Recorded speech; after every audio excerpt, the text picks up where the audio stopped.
said, right? You don't realize it's happening until it happens. When are you planning to have kids? We want to know. Hi everyone, welcome back to our channel and thanks for watching.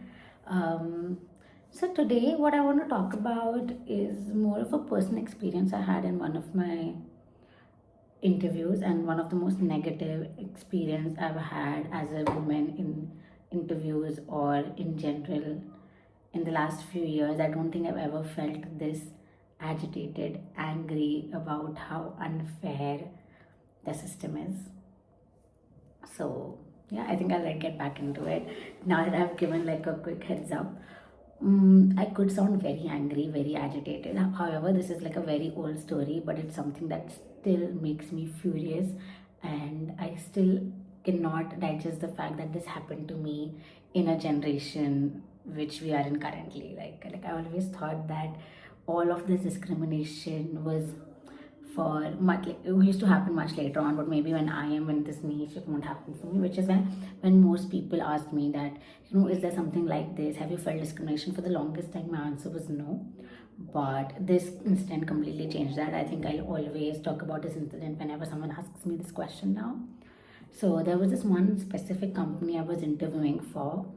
I don't want to name the company more because I also don't want to turn this into that, but I also like into a okay, I'm against that company situation, but more like these kind of experiences exist, and they are they exist more often than not. Like it's not a one-off case, this for sure, because I spoke to a lot of people and a lot of people have had this experience, right? So which is why I don't want to name the company, but I do want to talk about this incident which is not normal. Like, let's not normalize this happening to anyone else ever, right? So I interviewed for this company. It was one of my dream companies, and when I say dream companies, I was following the founder, his YouTube, all everything that they were doing for the last 2-3 years, and I was really looking forward to work with them. And I sent them a really nice cold email. Things worked out. They reached out to me. We had a very good interview process. Like it was a 1.5 month long interview process. I went on so many calls with them, did so many assignments for them. I would literally do their interviews with them at like morning 6 a.m. at times, at 7 a.m. at times, because that's what worked out for the founder to get on a discussion call. And I would do that. So everything was really, really good. And they also rolled out an offer to me, which was, something I was really looking forward to. But once they rolled out the offer for me, that's when all the red flags started coming in. So the first red flag, right? They sent in the offer letter and they told me that, okay, you have to join like at an XYZ date. Can you join in? And I said, wait, I'm currently working somewhere. I would want to speak to them before I come in. And they were like, okay, so can you just put your papers first? Man, you've not sent me the offer letter yet. I'll wait for the offer letter and then put my papers. And they were like, no, just put your papers first. We'll send in the offer letter. It's taking some time. And I was like, no, I'm not doing that. And I'm so glad I didn't. So this happened, and then like a day later they sent me the offer letter, and the offer letter had a lot of things that were just not working out. And I'm so glad I had people around me, my friends, my partner, my family, who were like able to call out that this offer letter is like complete bullshit. It's not a good offer letter, right? Because one of the things they had is like, okay, so this job, like, I had this requirement that you'll have to travel a lot. You might have to travel from Bangalore, you might have to travel from Bombay, Delhi, etc. So every travel that you do, you pay for the flights and the hotel. So I told them that if it's work related travel, why do I pay for the flights and the hotel? And I knew that this would require like monthly one or at least one trip every 2 months. So I said, why would I be doing this? And I got on call with their HR founders office someone, and I spoke to her, and she goes, yeah, we're actually just not able to figure out what's the right way to do this currently. And it's like a 300 member company. So like currently everyone's been managing by themselves. This is a norm we've made in our company. We want to continue with it. And I was like, that's a very stupid norm. And then I spoke to her that why don't you have like a reimbursement limit, that okay, till this limit is what you do for every flight, maybe no flight other than 10,000, or it always has to be an economy flight. Because she went like, no, actually the founders always travel in business. There are some senior leadership who travel in premium economy, and there are some folks who travel in economy, so we don't know which and how the reimbursement should look like. The HR in the founder's office was of a 300-member company is telling me she doesn't know how to make a travel policy and travel reimbursement policy. This was the first red flag, right? And it was a red flag. And I told them, no, this is not going to work out for me. Either you increase like my package because I don't want to, do this, etc. So they were like, okay, we'll do that. But they didn't, of course, right? So she's like, okay, I'll talk to my, founder, see whatever. And then like in the night, they called back and they were like, okay, we're not able to do this. In that entire time, I spent time talking to a lot of people. A lot of people told me this is a red flag, don't go for it, this is not right. But because I was, so blinded by the company, the kind of work I will get to do, the founder is so good that I would love to work with him. I told myself, okay, this opportunity is so good that if it involves me putting in money for all the travel, let me do it, but take this opportunity because it's such a good opportunity to work with and the product and everything is really, really nice.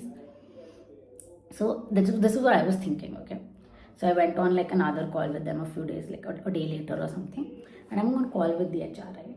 And HR founder's office, I don't know what her exact role was, but basically I'm on call with her and I'm speaking to her. And she comes on call and she tells me that, hey Riya, there are some apprehensions I have that I would like to discuss. And I was like, yeah, sure, like I'm open to understanding whatever that is. And by this I had not told her, okay, my answer is no, I don't want to join you all. Or I had not even said, okay, yes, my answer is yes, I want to join you all. Nothing has happened, by the way.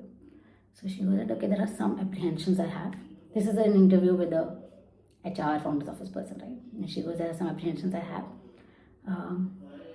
And she literally like says this, and then she goes, I'm having such a difficult time even putting it up on video because I don't know how to just ask someone this. But she goes, this job requires like a travel here and there. Your relationship could take a hit. How will you manage?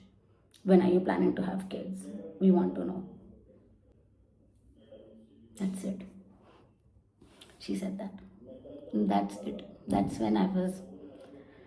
And like, my biggest regret is that when she said this, I didn't reply anything. Like, it's not that I answered these questions. What I did is I ended up saying, I'm sorry, I don't want to continue this conversation, and I just cut the laptop. Well, that is a valid response, but I wish I would. But that moment, I was frozen.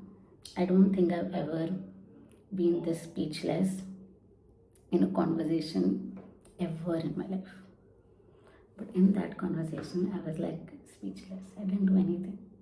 I cut and I cried for at least an hour because I was so upset. I just didn't know what to do. I did not see this coming, and I cried and I kept thinking that, maybe this is now how my life is going to be. Like, maybe in every interview I go, I will be asked these questions and I need to be prepared to answer them.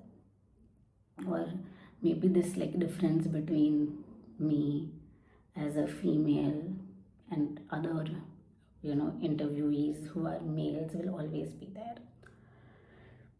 So I think it was that moment I, for the first time ever, realized how real this discrimination is. Because I don't think you realize how real it is until it happens with you. Because I honestly never had thought it's at this extent. Ki, a dream role of yours could just go away from you. And in this also, she's not told me anything, right? So after that, they reached out to me to understand what my stance is. Probably post in part 2 everything that I did after that, because it was also a big thing. I sent up emails, I tagged people that I felt necessary, because after that, like after my crying session and my realization session and like my googling when my speaking to ChatGPT, understanding what laws in India for this are, I decided to take some stance. And another thing that I want to end with this video, I want to make it a full negative video, is that not all companies are like this. And they're not. There are some really, really good companies who do not have this discrimination at all. And I think the goal should be to find those and never settle into answering these questions in an interview, just say no, I do not want to answer and do not work with them. But there are some good companies. Like I know so many other founders who are not like this. I know so many other women who are working at companies that are not like this. And I am currently working at a company that is not like this. They do not discriminate at all, right? But there are companies which exist in the other side also, and I think if anyone who feels that they don't, just wanted to make sure that it is the case, because as I said, right, you don't realize it's happening until it happens with you.